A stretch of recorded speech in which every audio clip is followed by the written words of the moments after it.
everybody. Welcome to the Shrimp City Report. We are back again this week, and of course, we have a local crew or a group, a business that we've been looking forward to talking to, especially because it's tis the season coming up. DJ's with me today. How you doing? A little scared. Probably. You should be scared because we're talking to the folks from Holy City Halloween. Yeah. You have Lawson. Lawson? Yeah. Okay, and what do you do for Holy City? I'm the founder and executive producer. Okay. Yeah. Well, that's, we'll talk about the undertaking that this must be. It sure has been something. It's been a fun ride, though. Oh, right on. Yeah. How about you? I'm Thomas Smith. Mm-hmm. I'm the owner of Innovative Event Services, and I am the technical director. Okay. Very cool. And our partner here with this. Okay, excellent. Yeah. What is something like this called in the business? A haunt. A haunt? A haunt? Okay. Okay, so definitely wanted to talk to you guys about doing a show on the haunt that is actually in the peninsula of Charleston. We've had a lot of historical podcasts recently and really started to tear away the skin of Charleston as far as, rank and file history. Mm-hmm.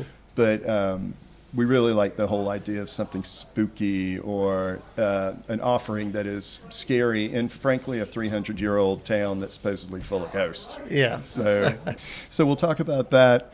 How did you start producing it? Well, it's an interesting story. We, Thomas and I both worked on numerous large Halloween parties over the last couple decades. Mm-hmm. And I got wind that the alley on Columbus Street, the bowling alley, which we have done their Studio 300 party for 11 years, we got wind that they were closing. And I called Thomas. I said, we need to do a party. And then I said, wait, there hasn't been any kind of attraction downtown for over 26 years. And the last one was at the old Charleston County Library where the Bennett Hotel is located now. And I'm like, what if we were to really do something creepy and fun and funky and real? And I realized that after a little due diligence that the Medin building, which used to be a meat slaughtering house back at the turn of the century, Built-in story, was available after getting through to some family friends. Mm-hmm. And they literally were like, yes, let's do something. We know Thomas's work. They know my work. Mm-hmm. We're all up for it. And then I said, well, let's create a story that's actually real. This is not, insane clown posse chasing you with chainsaws. Let's create something that's spine-tingling, immersive, and extraordinarily possible. So what would happen if tainted meat made it through the slaughtering plant and got distributed all throughout the Tri-County area?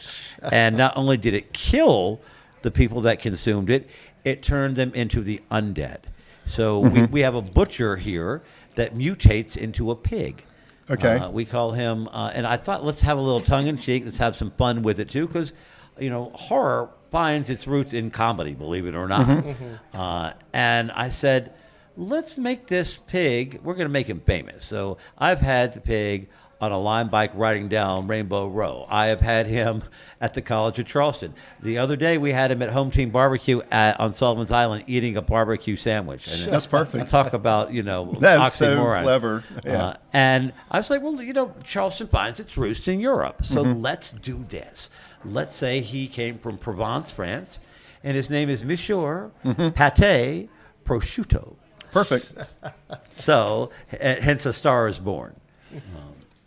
So that's kind of how we did what we did with that. And the story kind of leads itself. It's amazing what you find out after doing some deep diving. Not only was it a meat slaughtering house, it was an ice house at one point, and better yet, it was a brothel. So right on. literally. So I'm going to Trip Storm, our art director. I'm going, this is writing itself. Yeah. I know. So you got to make a Mrs. Prosciutto now, too. Well, funny enough, Taylor Ann Green from Southern Charm is our sort of our female spokesperson, and she's darling. And we actually recreated the scene from The Notebook outside of the American Theater where Prosciutto got down on one knee and asked Taylor Ann to marry him. Very clever. Yeah. We're Bravo fans, so definitely or at least my wife and his mother. Thomas has been a Halloween fanatic. He and his wife and partner Becky forever. So they usually throw the best parties at their house. And I, you know, at one point I'm like, I want to get really cool and technical. And Becky is so talented when it comes to building set pieces and scenic props and such. And man, has she outdone herself with this. There are pieces of meat that you would think are legit real. It's so real. The word, of course, gets out that we're doing the meat packing thing in the meat slaughtering house. And Coterie Meats on Ravenel reaches out to Thomas and literally said, would you like to borrow our real meat grinder? We have authentic meat hooks that they've lent us to use. Wow. I really, and I think Thomas can agree, the Low Country, and we're so blessed for this, that has really just opened their arms to having something to do. Now, let me tell you, though, I don't want to go too far without saying, yes, is it going to be gory, grotesque, over the top? 100%. Now, Friday, Saturday, Sundays, from 5 to 7, this is family friendly and kids safe. Yeah, that's what I've heard, that you've had a kids tour as well, or kids and haunt we're, as you well. know, instead of the three prostitutes that are sucking on a dead cadaver's neck, they turn into the three witches from Hocus Pocus. Okay, perfect. The mutated pigs become the three little pigs, and you know, there's one that's got a box that says, you know, put your hand in my box, and it's mystery and that kind of thing. Yeah, it's immersive, it's interactive, but it's much more designed for 8-year-olds and to 12-year-olds than scaring the living pants off of them. Well, okay, so we kind of got the idea of backstory, which is fantastic. I like the research, the actual events that happen, or at least the places that happen, so you can get that inspiration.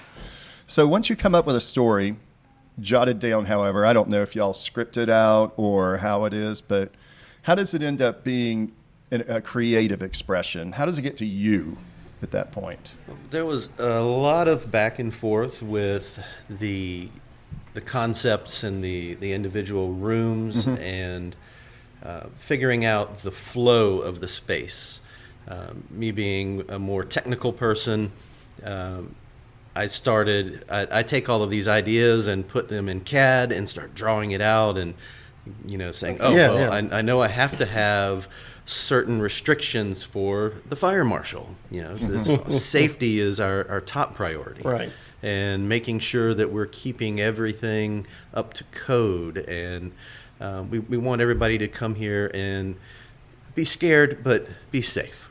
Yeah. So I start from that practical standpoint, and then we start bouncing ideas back and forth, a lot of late night emails and what do you think, you know, sending pictures and, oh man, this would be a great idea. And really just letting our minds go with the sick ideas. Let's call a spade here, Thomas. There's a lot of bourbon and there's a lot of red wine involved in the planning of this stuff. You had mentioned it before. I bet just like seeing the props as they come to life throughout this whole process is amazing to see. Yeah, that's the fun part is just attacking the problems, you know, and coming up with the solutions. And you have such a linear pattern of, you know, here's problem 37, here's solution 37, and we just keep going, you know, until it's done, and then it just all comes together and ties together and looks so cool. Wow. How many square feet is the space here? 17,000. Wow. Holy cannoli. So you really do have to use engineering principles. I assume you have some background if you're doing CAD or whatever. So what kind of schooling did you have? So I went to College of Charleston. Okay. I'm a Charleston native. Okay, cool. One of the few left. Yeah, we are too.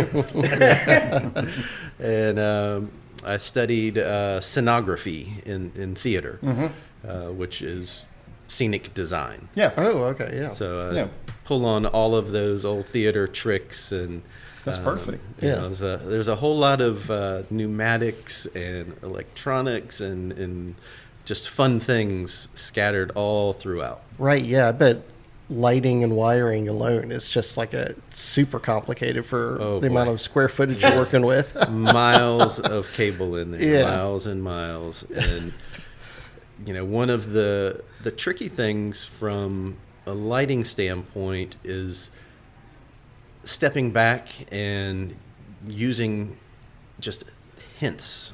Yeah, You don't 'cause- want to get too carried away and make things too bright. It's the things that you don't see and letting people's imagination run wild. Things that they think they saw. So you don't even have to create it. Let them do it in their own mind. Do you ever like find yourself like looking in like a portion and just being like, this could be scarier if it just had like, do you have to do like a lot of like, I guess before and after for lighting and stuff like that? Some Definitely. quality assurance, for lack of a better term. We have walked through it probably 100 times, Yeah. and each time find ourselves turning the lights down a little bit more. It's like just a little creepier, or saying, "Oh, there's a spot over here. Let's try to direct their attention towards that." And we quite literally were just walking through and moving around gravestones. It's like, and we're gonna need a zombie here, and we need some maggots over here. Yeah. And as many times as I've been through, every time I'd make a trip, Yeah. I find something else to mess with people. That must be actually quite rewarding, because coming up at theater, I'm sure in scenography, you were probably married to stage plots, blocking, lighting. Everything stayed there Very until rigid. the show was over. Yeah. So here you have the latitude to make these changes. So I guess you're not a slave to a blueprint or a definitely script or not. anything. That is so cool, because I mean, for this kind of gig, it would be very good to have a lot of leeway and a lot of inspiration. Do your crew make suggestions, or do you encourage that? I have got a spectacular crew, and many of them are artists that kind of do this as a hobby. Okay. And I was able to just give them some parameters and say, okay, I want this piece of scenery over here, and I want it in this style. And then I get to go work on another project. I come back a few hours later, and they've exceeded everything that I could imagine. Yeah. Right on. And that's the great thing too, is there's multiple minds and multiple twisted minds all around this room. No, that's great. I mean, if you were refurbing a church, I don't think that'd be a good statement. But twisted minds for this is, well, I don't know, some churches. But I digress. So this space, you look at it, the old Mednan building, and it looks a little spooky to begin with. I mean, it looks like it's got the bones, no pun intended. And is it more of is the challenge of making this scary the same as doing the library when y'all were doing that, or doing a library, or doing something? Does a sanitized space pose more? You following me? Yeah. Yeah. This For space sure. has This space is a dream come true. Okay, that's what I was From that wondering. perspective. Because obviously your story's already there for you. You don't even have to manufacture A that. vanilla box, it makes it incrementally harder. Okay, that's what I was trying to create, because even when old brick, and you can cast shadows on the old brick so much easier than you could a modernized, like you said, to the point, even though to that point the Charleston County Library was spooky as hell, asbestos and all. Yes. and a great mid-century marvel. everyone on the crew has had a scare. Here. Yeah. Just Oh, wow. walking around a corner. I was in here one night, and the meat grinder, the sound effects came on, and I was the only one in the building. Holy and cow. nothing had been on for a solid half hour, and they triggered. So this whole process being very cyclical, do you find that it's easier to one-up last year, or do you find that you're having to strive even further to kind of push the envelope, or trying to, best your last record? Yeah. I think that you draw on those experiences, and you learn what things scare people. So in that respect, you're able to pull back on those experiences and say, okay, I know this is going to work, and feel confident. But it's also hard to keep that. There's 13 really good scenes in here. Yeah. That's a lot. You know, in the theater world, you know, maybe 3 acts, right? Yep. This was 13, plus the exterior and the lobby and everything else that had to go into it. So it's tremendously difficult to come up with that much content. Yeah. Sorry. Well, tell us about scenes. Are they linear? Is it a progression through the haunt about the scenes, or how does that work with Scary Places? It's interesting. Generally, the space sort of tells the story for us, and then we create moments within that. With that being said, so take, for instance, you're greeted by the night watchman. Okay. You shouldn't be here. Don't you know you won't leave? And he shakes his head and he sits back down, and people proceed into the butcher shop where there's a mutated pig chopping bloody meat. You know, Okay. With the fear of not giving too much away, there's some very funny moments that are comic relief in it, believe it or not. Good. But don't get too comfortable with that comedy, because something's going to scare the living shit out of you. Okay, perfect. Yeah. I guess there's a narrative of sorts that you have to do. As I told the actors in our orientation yesterday, this isn't Shakespeare, but we have through lines that we want to get you to hit, and Right. we have bullet points that you have to kind of get so people understand what you're doing. But from that perspective, take it from there and make it yours. And that's what I believe from a director to an actor. We're hiring them because some of these actors here are phenomenal. Yeah. And some of them came from some of the other haunts around town and wanted to do something different. Yeah, I was about to ask, have a lot of them experienced this haunt as well, too? Well, this is new. This is the first year for this. Yeah. But really? Okay. Brand new. So we are very, very excited to offer something to the Low Country, and especially downtown, and especially something for families to do with their kids. Because I have, I'm 50, and people are now more than ever going, well, what the hell do we do with our kids on the weekends? It seems like the constant challenge of finding something to entertain the kids.